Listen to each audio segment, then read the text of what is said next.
All right, my name is Chris Karp, and I'm the Chief Customer Officer with Octane. I have the privilege today of hosting a great conversation with two of our customers about designing post-purchase experiences that make a meaningful impact on loyalty. We hope you take several things away from today's webinar, including learning some valuable insight on how to create seamless, personalized post-purchase journeys that delight customers, understanding what it takes to manage returns and communication to build trust and satisfaction, and getting actionable tips from leveraging loyalty programs and automation to increase customer lifetime value. I'm excited to be here today with two great post-purchasing minds, Amanda Deere, owner of Amanda Deere Jewelry, and Sham Aziz, founder of the CX Way. Let's start off with a couple of introductions. Amanda, we'll start with you. Tell us a little bit about yourself and the company. Sounds great. So I own Amanda Deere Jewelry. We're a jewelry brand based in Austin, Texas.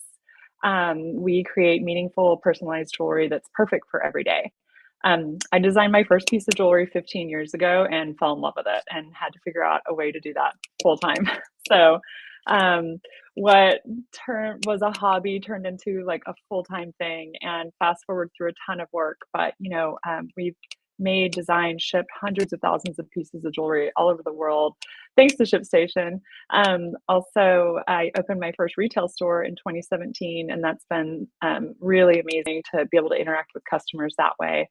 And last year, we started focusing on, instead of just direct to consumer, working with businesses directly. So we've launched some really cool collaborations with Nike and Susan G. Komen, and creating them really cool custom jewelry that they can use for like big corporate events or like brand activations. So it's been a fun journey, and I'm excited to see where we go next. That's a really incredible story. Congratulations on the success in getting the physical store open. I'm sure that was a big deal, and excited to actually get to use it myself. I know we've talked about that a little bit. Um, Yeah. Sham, would love to hear a little bit more about your story. Hey, hi, my name is Sham, founder at the CX Way. Fell into CX some 22 years ago and stayed for the ride. I have loved seeing it start all the way from taking my first phone call all the way up to AI and technologies that we see today. I've been very fortunate to do that for some of the world's best loved brands and across different industries. However, I think what's carried through all of it, other than just passion for CX, is that all of these brands are trying to put the customer at the heart of the business. And I love the idea of trying to help them figure out how to do that and do it better. So I spend my days trying to convince people why and how. And ultimately, sometimes that looks like the what. And so hopefully we'll get into that today. Looking forward to the session. Yeah, I'm excited to hear some of the stories from your side. So thank you both for those intros. So let's dive into the discussion. I want to start off with a focus of building repeat business. So Amanda, let's start with you.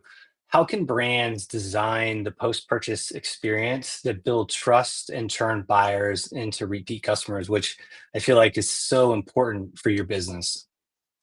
For sure. We do a lot with automations on the back end. So when you first purchase something from us from our website, you're going to get like an awesome thank you message, and then you're going to get a series of welcome emails that's, an introduction to the brand, why we started. But then we take it a step further, and it's like, hey, if anything goes wrong or if you need a different size, like you can call us, you can email us, and really making it easy to contact us and you know change something about your order if you need to. So it's all about really putting the focus on making them feel like they didn't just purchase something online. They're becoming part of like the Amanda Deere family, and really getting to know our brand and learn more about us. So that's been really nice. And then the part that's our e-commerce part, but then in the store, it's amazing. When I opened the store almost 8 years ago, I was there every single day, I swear, for 2 years, because it was so cool. I had never done any in-person sales, so it was strictly e-commerce. So I would just sit there and be like, oh, what are they looking at? Oh, they're drawn to that, and just really getting to learn like what styles people like the best, and out there just helping them create like the perfect necklace stack. So that's been really rewarding.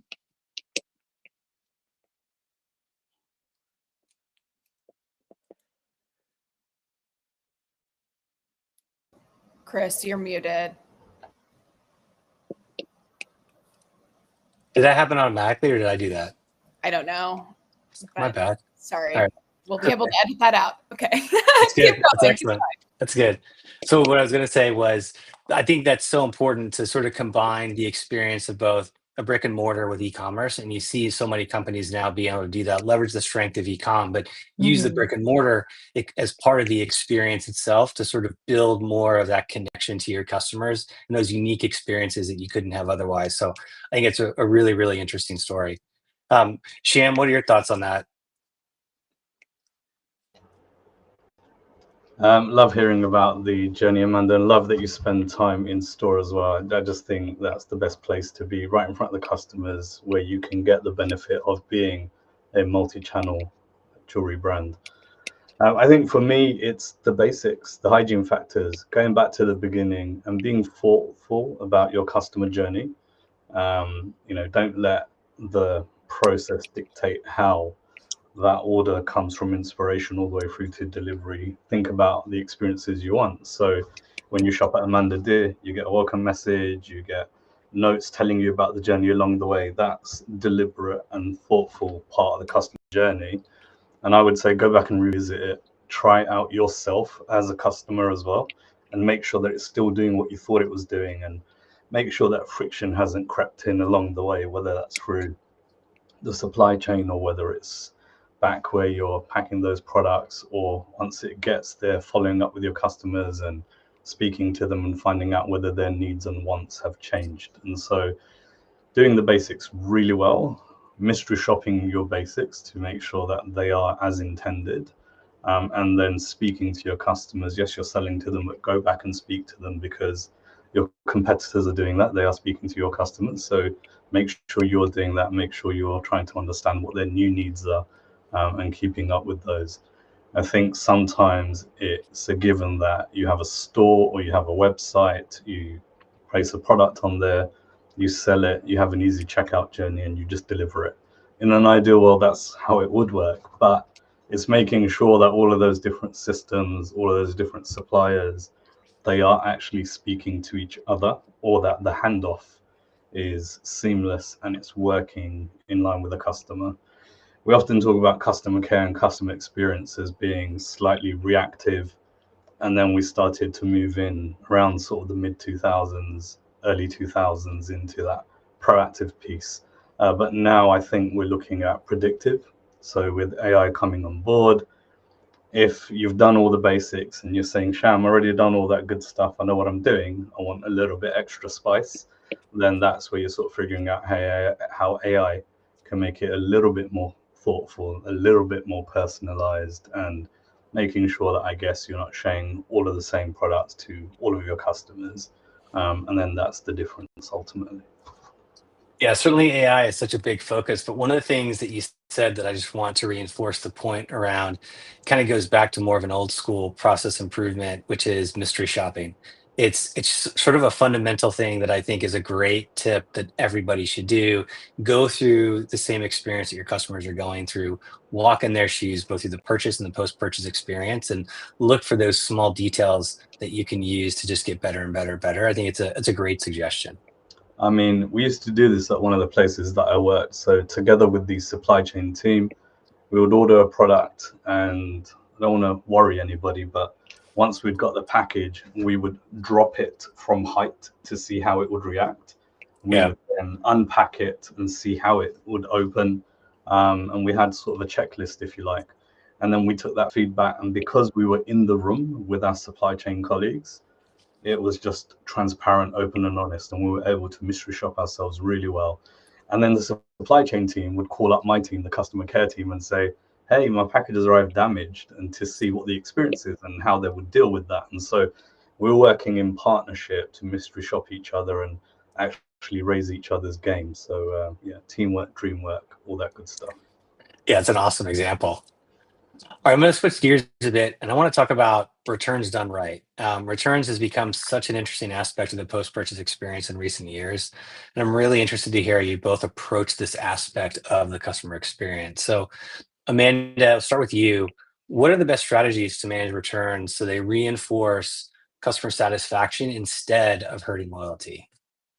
Right. So we're in the accessories and fashion industry, which historically has a very high rate of return.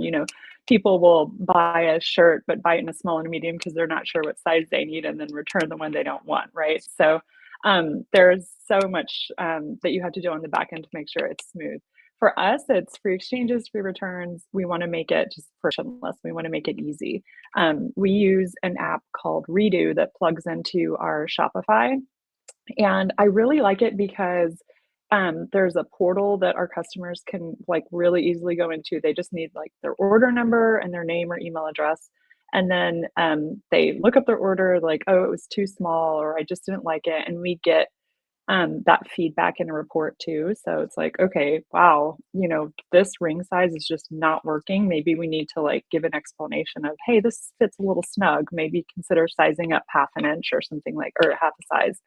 Um, and then another thing it does is it kind of incentivizes an exchange rather than refund and return, which I really like. So it's like, hey, instead of just returning this, we'll give you 10% towards a new piece, so you can get something else or anything along those lines. So it's been really great. It's taken a lot of the tedious work of returns off of our customer team, our service team, because it's a lot, to go through and look at their numbers. So to have that Yeah. all automated is really nice. And then to have it automated for the customer too. It turns what is usually like a really downer of a situation, like, oh, this just didn't work, into something that's easy and seamless, and is quite painless with like a prepaid return label and all of that. So it's been a nice thing. And then the in-store returns, the things that we do in-store is also, our retail team knows whatever somebody needs, if they need a different size, if they just don't like it, if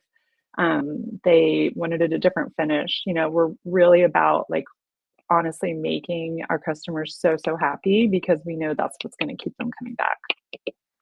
Yeah, a couple things you touched on I think are really important. One is exchange versus just returns. And I think there's still a lot of merchants and companies that only offer returns and don't necessarily offer exchanges, or they might offer exchanges, but maybe the level of flexibility that you might have could be potentially limited. I think that's really important. And then the other piece that you talked about too is I think the simplicity of the exchange process itself.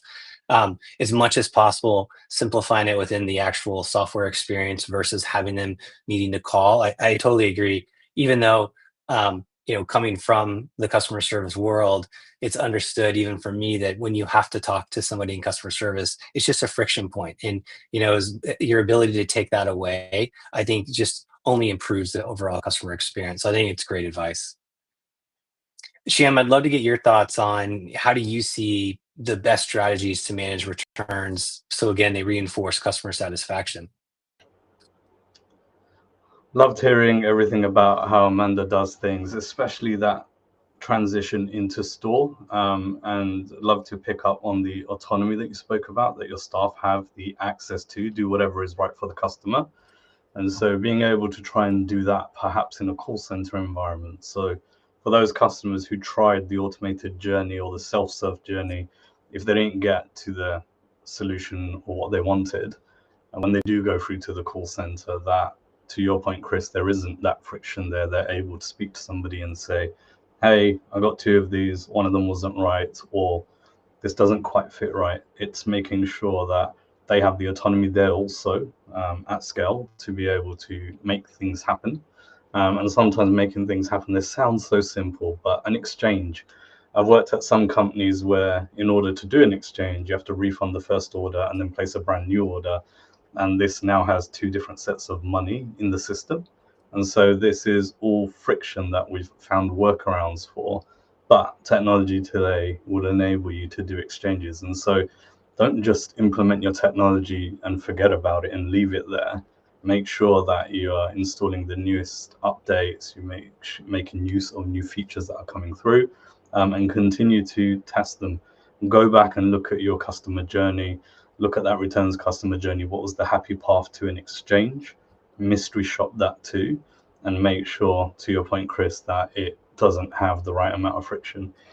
There is a little bit of devil's advocate that says perhaps you need a teeny tiny bit of friction in the returns process so that it's not just an open floodgate, But I think you can be really careful and considerate about that in the way that Amanda's team is, where you can come into store, you can spend time in there, you can get your refund, but also you can see and touch and feel other products. You can hear about what else is new.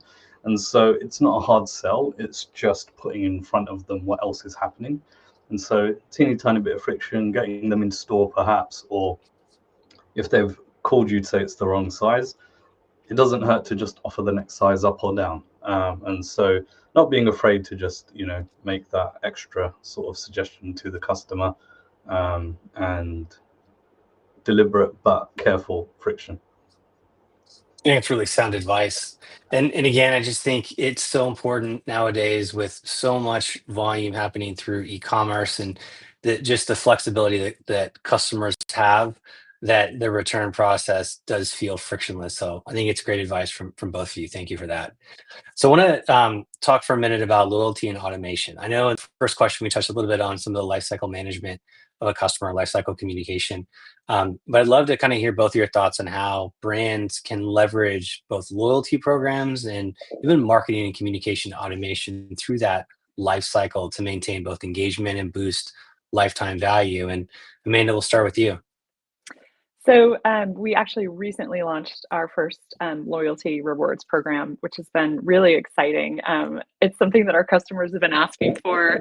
So I'm really excited to have put that out. So we actually use a product called Loyalty Lion, and it plugs in with a lot of our tech stack. It's really great. So plugs into Shopify, Klaviyo, which we use for our email, and then we use a product called Judge Me for our reviews. And all of those things together really help the product, work great for customers. So we launched it first to a group of our VIPs, and it went really well. And then last week we launched it to our entire customer base, and then everybody that comes in new. So it was really fun because there's a dashboard in the back, and you can actually watch people signing up and then going and doing things to get more points. So it's like, join our newsletter for 250 points, leave a review, which is great, let's bump up the reviews, but also, sorry, my earbud popped out. But also, hear about how much they love the jewelry, or what they like about it, and get that real time customer feedback. And then the points they can use either in store or online for discounts on future purchases. And then we really want to add in some more incentives. So maybe it's a free pair of earrings once you get to a certain level, or a really cool branded jewelry travel case. So that's been really fun. And then the in-store part of that is signing people up right at the register, and then actually using points at the register to check out. So it's all been really seamless and easy. I want to knock on wood because nothing's gone wrong. But it's been a really great program so far. Very early on, but we've seen some great results. It's such smart and practical advice, I think, for anybody. And I think what's really interesting about what you're doing is you've built this ecosystem around the gamification, not just, I think a lot of people think of a rewards program mainly as purchasing, but you've really built it into different aspects that matter in terms of customer outreach by, like you said, signing up for the newsletter, how important reviews are for you, and actually connecting the reward program to the reviews.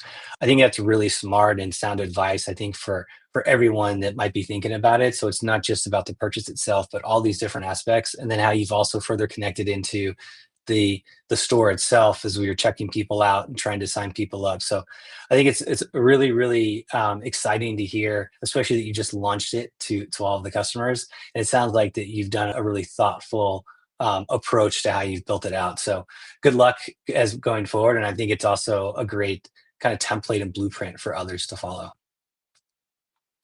Shan, would love to get your thoughts.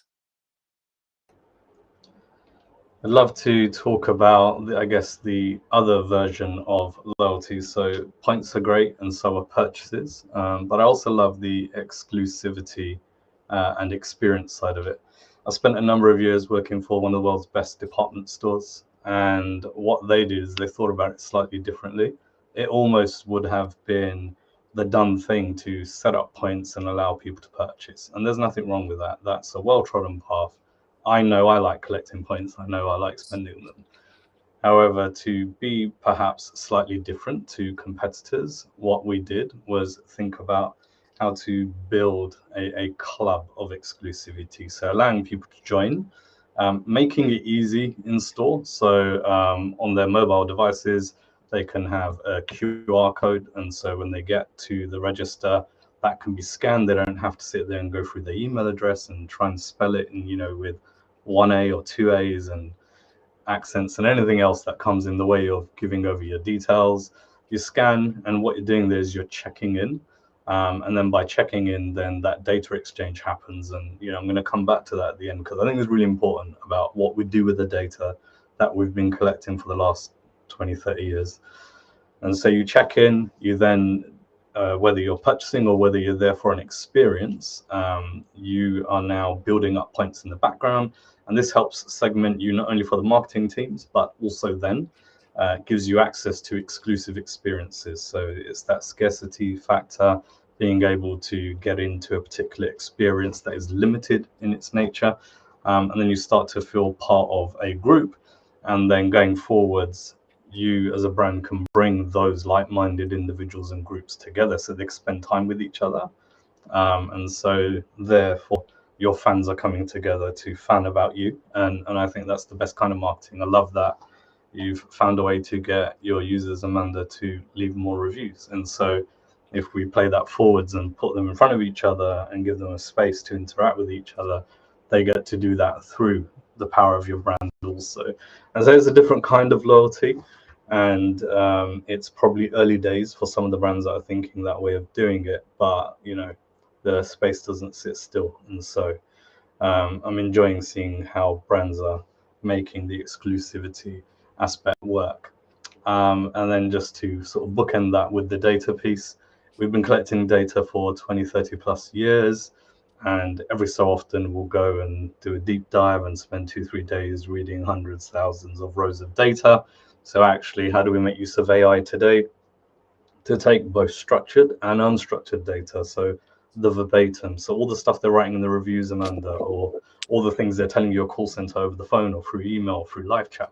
How do you get all those little bits of information, let's call them conversations, stitch them together, and then get AI to produce a summary for you and say, hey, here's what your customers really like, here's perhaps what they don't like so much, and here's what might work well. And then you're now looking at a sort of AI-powered dashboard of data that's about your customers, about your products, about your experiences. That's the holy grail of personalization. When you go to build that next personalization journey, you're doing it with purpose. And so I think it's really exciting right now, and it's going to get into scary levels. All three of us at some point, we're going to get the most personalized experience, and we're going to be like, oh my God, how do they know that that's what I wanted next?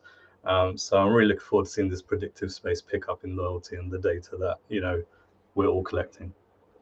You made two points I think that really struck a chord with me. I think the first, as you were talking about the exclusivity, the experiences speak to different customer personas are attracted to different kinds of rewards, and having diversity of what those reward experiences look like, I think are really meaningful. I think it's important for a really robust reward program. And I think it's a really good comment. And then the second, as you were just sort of finishing that last talk track around the importance of data, not just from an AI perspective, which again, obviously is taking over the world, but just understanding what customers are doing, what they have to say, and then bringing it all together and then using that data to continuously improve the experience. And I like how you framed it. So you're making purposeful decisions, so that you're using customer VOC and in their own words, what is it that they want to see improved? So you're not making assumptions or guesses. These are things that you can really kind of ground on exact customer feedback that are going to drive what would hopefully be a meaningful difference to their experience in a way that makes them more loyal. So I think those are two really, really good comments. All right, so I think we got a little bit more time, so I'm gonna ask the final question, and kind of looking more at the macro. Really interested in how are you seeing customer expectations evolving when it comes just to the overall post-purchase experience, whether it's items that we talked about today, things that we didn't talk about, and then how are you seeing merchants adapting to those new standards? So I'll Amanda, start with you. I think it's not just a transaction, it's a relationship. Somebody checks out online and it's like, "Okay, here's your stuff, see you later." If you're coming to my website and not going to Amazon or somewhere else, then you very purposefully went there. And, as a small business, like, thank you so much. And I want them to feel that, and I want them to become part of our customer family, and that's what we're doing with all the follow-up automations and all the customer journeys that we have, and bringing in the loyalty program, and always having these different touch points where they can reach out to us, they can see what we're doing on social media behind the scenes, like silly stuff about packing orders, and really showing them who we are as a company, as a brand, and what goes into making your piece of jewelry, and why you picked us, and thank you. That's kind of where I think our small business is going, but also big, huge brands are doing that too. They're trying to get away from just being a transaction. It's more of why, and thank you for picking us, and really going to that next level. I've seen it. You can see it with the trend, I think, in terms of buying behaviors across the board. Certainly, I think there was a time, especially in the early 2000s and throughout the 2000s, as Amazon was growing, that it was a big focus of convenience. That Hmm. was really what it is. And I think you're definitely seeing exactly what you said. I think it's a great comment, which is I think more and more buyers are actually looking for a differentiated, personalized, more meaningful experience. And I think they're looking for brands that speak to them in ways that it's just not sort of a brand that's out there that's generic, but one that actually they can build that relationship with. And I know you talked about bringing them into the family. I think it's a great way to describe it. And I think that's what people really want. And to your point, they don't want just a transaction, especially when it comes, I think, to jewelry is a great example of that. I think they really want that long-term relationship and somebody that they can kind of grow with. And so I think it's a great way to look at it and a great way to think about and frame the purchase and the post-purchase experience. So I really appreciate that. Sure. All right, Sham, I'm going to let you have the final word. Would love your take on this question and any other thoughts that you have that you want to share. Thank you, Chris. Thank you, Amanda. I agree with everything that Amanda said, so perhaps I'll try and add something slightly different to it, just to give the listeners a bit of variety. So we are in the age of AI. It's here. Everybody is using AI personally, professionally, commercially, in every which way. And so what you don't want is your customers to come to your site, interact with you, or come in store and give you their data, and for it to feel difficult. They're used to doing things so easily, so quickly on their mobile devices. That needs to translate into your customer journey. And so my thoughts are that don't be afraid of AI, get involved. It's been around for a little while now. There are a number of businesses, suppliers, partners that have good use cases to help you deliver that CX journey that you designed earlier on, that end-to-end journey. And so leverage partners and AI to deliver that part. And then where I think the human element comes in is telling stories.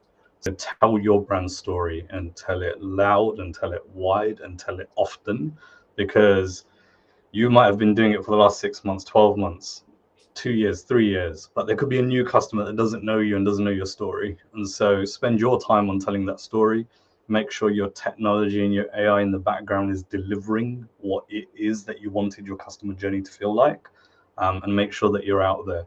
Tell your story, and that story should be consistent across your marketing teams, your operational teams, your supply chain teams. If you are in store, if you are online, it should all feel, sound, and look the same. And so I think that's the differentiation. There's a real opportunity here for the brands that are not the Nikes of this world to come into that space and stand out, and doing that through telling stories, and being able to buy directly from an Amanda rather than go to a nameless brand. And so that's what I would add, I think.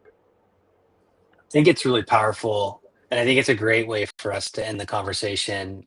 And I think when you talk about tell your story, to me, it feels like a through line through all the things that we've talked about, which is through every aspect of the purchase and the post purchase experience, even though it might be a tool or a process or a set of steps, making sure that your story, your brand story comes through on all of those things, and it's true to it. I think it's actually an amazing way to think about the end-to-end experience and how you want each step to feel to the customer. So I think it's a great way to end, and I appreciate you sharing that with us, Sham. So Amanda and Sham, I can't thank you enough for your time today. I've learned quite a bit about post-purchase experience strategies. I hope everyone watching has as well. I can't wait to talk to both of you again soon. And I want to thank you again to our guests and everyone watching today.